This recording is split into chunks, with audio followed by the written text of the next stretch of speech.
In today's video, I'm going to teach you how to create a new board on Trello, specifically a personal board. Now, if you're someone who likes to keep things organized and needs a space to manage your tasks or projects, Trello is a fantastic tool. So let's dive right in and walk through the process step by step. First, you'll want to open your preferred web browser and head over to Trello's official website by typing in trello.com. Once you're on the site, you'll notice a login option at the top right corner of the page. Go ahead and click that.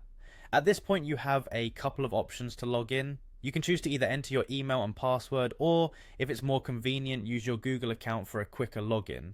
Once you've successfully logged in and are on the Trello homepage, look towards the top of the page for the section labeled Boards. Clicking on this will take you to an overview of your existing boards. If you've never created one before, don't worry about what you see here. It might be empty or it might have sample boards.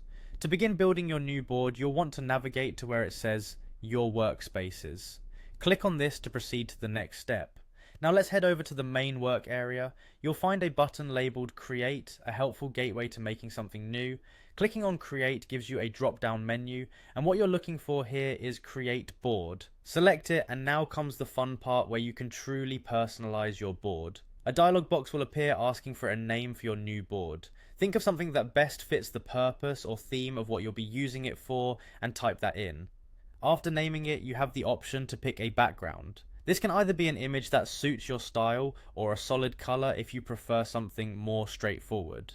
With the visuals set, it's time to decide on the visibility of your board. You'll see an option marked Visibility. When you click on this, you'll get to choose whether to keep your board private, make it public, or share it with a specific workspace.